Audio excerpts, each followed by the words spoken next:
conformas el plan de estudios de la Escuela Nacional Preparatoria y el Colegio de Ciencias y Humanidades es un derecho de la comunidad a la que van dirigidas esas reformas. Los 12 puntos, ahora 8, en el Colegio de Ciencias y Humanidades y lo que se conoce del proyecto de modificación curricular en la Escuela Nacional Preparatoria contienen parte de las políticas mal llamadas educativas, que en realidad son mercantilistas, los organismos financieros internacionales como la OCDE, el Banco Mundial, el Fondo Monetario Internacional. Por otro lado, hablan de una educación integral, propedéutica, de calidad, humanista, para formar individuos responsables, críticos y transformadores, y esto contradice a lo primero. En la huelga de 1999 al 2000 se rechazó exitosamente el Reglamento General de Cuotas. Sin embargo, la educación tenderá a dejar de ser gratuita mientras el país no busque su propio proyecto educativo y de nación. Hay ejemplos que van del cobro por la reposición de credenciales en nuestra preparatoria, de la falta de servicios como el fotocopiado, de la inversión de empresas privadas como Telmex, allá arriba, a casos de escuelas en comunidades indígenas en las que ni siquiera hay agua potable, en las que el gobierno se deslinda completamente de su responsabilidad de brindar infraestructura básica y recursos, y los padres de familia junto con los maestros se ven en la necesidad de cubrir estos gastos. Todo esto se traduce en la disminución del gasto federal en educación. La reforma curricular en CCHs fue excluyente y lo sigue siendo, por lo tanto es ajena a la comunidad CCHera. El proyecto de modificación curricular en la Escuela Nacional Preparatoria, iniciado en el 2011, se había saltado la opinión de los alumnos. El día 21 de agosto del 2013, el Consejo Técnico publica un comunicado diciendo que el proyecto de modificación curricular se alargará hasta el 2014 para tomar en cuenta a los alumnos. Sin embargo, aún no se ha dado amplia difusión de esa reforma. El día de hoy vamos a realizar el tercer foro contra la reforma neoliberal. Somos conscientes que requerimos de un trabajo tesonero entre la comunidad estudiantil para que conozca la reforma de estas autoridades pretenden imponer y principalmente para que discuta, opina, para que dé su punto de vista, para que hagamos nuestra reforma que nos beneficie a nosotros. Nosotros sabemos qué necesitamos, muchos de nosotros sabemos qué queremos. Que la universidad esté al servicio de la sociedad y no de las empresas privadas. Que la educación sea un derecho y no un servicio. La reforma del bachillerato de la UNAM. En los últimos años, las autoridades universitarias siguen las órdenes de organismos internacionales como el Banco Mundial, el Fondo Monetario Internacional, la Organización para la Cooperación y el Desarrollo Económicos e incluso el Banco Interamericano de Desarrollo han dado órdenes muy claras sobre el tipo de educación que debe tener nuestro país.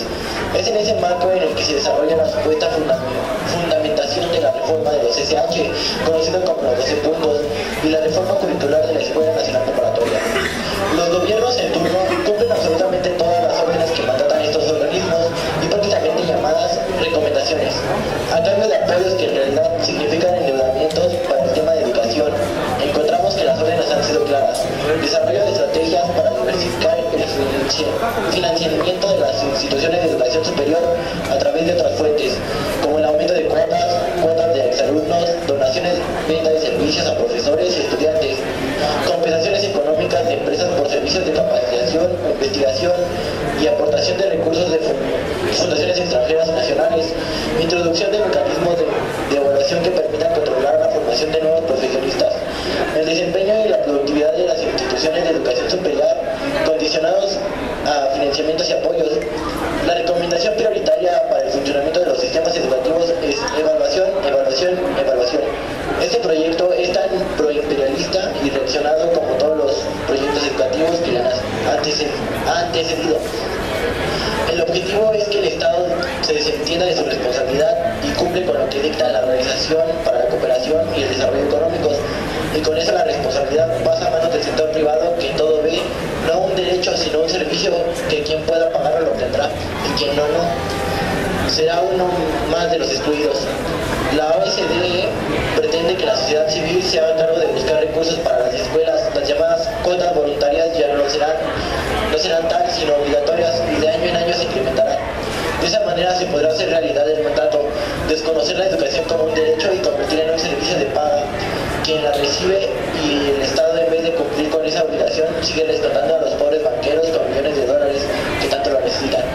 Es por esto que podemos hablar de que existe una mercantilización de las personas, de la educación y por ende del conocimiento que se produce.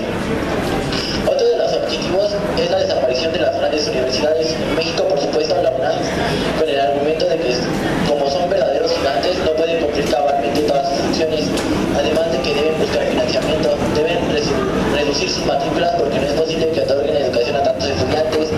Esto se ha convertido en un hecho, a pesar de los alardes de las autoridades universitarias. Si comparamos la creciente demanda para la educación y los lugares otorgados en el transcurso del año, encontramos que a la apertura de la matrícula no crece a la par que la demanda y cada vez menos gente obtiene un lugar en la UNAM.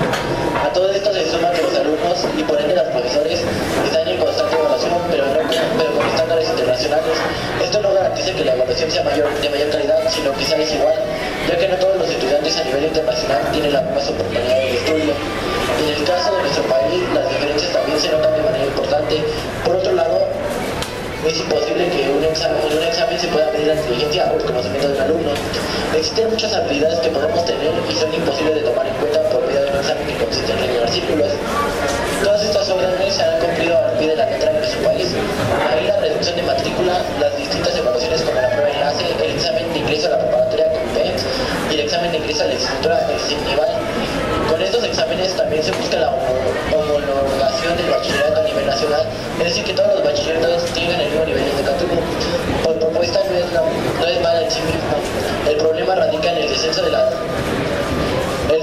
la calidad educativa de instituciones como la UNAM, en lugar de aumento de calidad en instituciones como la Tonalep o los bachilleres.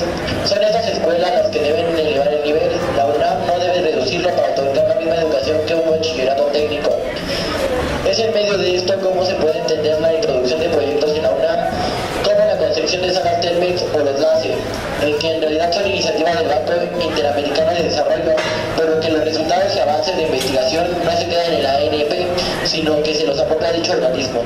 La Mediateca, por ejemplo, ha resultado ser un método ideal para entrar a empresas privadas que son las que proveen los materiales. De paso a acabar con la educación presencial, esto significa que el conocimiento no se construye en las aulas con la interacción entre profesores y los alumnos, sino que es un proceso individual, por ende poco retroalimentario. La reforma en la ANP no se daba a conocer a los estudiantes como una muestra más de autoritarismo y falta de democracia en la toma de decisiones. Sin embargo, con los antecedentes de aplicación para los SH podemos saber que la ofensiva contra la educación integral es fulminante. Aunque sigue siendo principal eliminar las humanidades y las ciencias con la reducción y eliminación de materias como lógica, ética, historia, de las doctrinas filosóficas o sociología, problemas sociales en México, etc. También buscan eliminar o reducir las horas de materias experimentales como biología o química, es decir, que en lugar de elevar la calidad de las clases de laboratorio, permitiendo a los alumnos mayor utilización de material y por ende mayor experiencia, la reducirán. También está el caso de las actividades estéticas.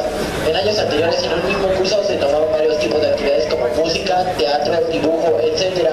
Actualmente el proyecto piloto será una sola actividad durante todo el año, es decir, que el panorama de lo que es arte que el alumno podía entender en años pasados se reducirá de manera importante. Estos son los casos y seguramente faltan de tecnificación de educación como parte de esas órdenes internacionales. Para la situación de privatización también encontramos múltiples ejemplos como el cobro de credenciales y además el hecho de que la foto tiene que ser tomada en una instalación ajena a la universidad. El engaño de que PAN, que tiene un costo superior a los 1800, es obligatorio. La inexistencia de copias dentro del plantel en oposición a otros planteles y facultades donde las copias son prácticamente gratis. También están los cursos de actualización que tienen que tomar los profesores año con año y sin los cuales no pueden mantener su empleo. Se le llama actualización, pero en realidad es un proceso por el medio del cual quieren aplicar todas las reformas sin tener que esperar a que entren a trabajar nuevos profesores que ya estén enterados de acuerdo a sus intereses. Los cursos de actualización no implican que el profesor aprenda lo más vanguardista respecto a su área, sino cómo de utilizar una computadora o un proyector para que ni siquiera funcionen los salones de las escuelas. Como vemos, son solo algunos ejemplos de cómo está aplicando la reforma en las preparatorias. Faltan muchos ejemplos que esperamos que el grueso de la comunidad pueda enriquecer. Las problemáticas de las escuelas son muchas y muy variadas. Sin embargo, la única manera de cumplir con las necesidades de los estudiantes es organizándonos de manera independiente y movilizándonos contra estas políticas periodistas y la educación, ya que recibir, además de que sea buena calidad, es un derecho de todo ser humano, no únicamente de los que tienen las posibilidades económicas. La defensa de los proyectos originales de CCH y de ENP se traduce en una lucha por la educación pública, gratuita, científica y popular.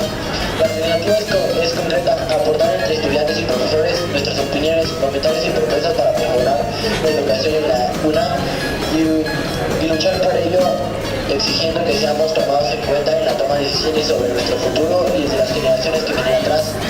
Solo unidos y organizados podremos garantizar que todos puedan recibir una educación de calidad. Tenemos que defender el legado de movimientos históricos como la huelga de 1999-2000, dirigida por el CGH, que lucharon porque la educación fuera de calidad para todos, no para unos cuantos. Las autoridades buscan que olvidemos toda esa experiencia para poder aplicar sin ningún problema las órdenes internacionales y garantizar que cumplan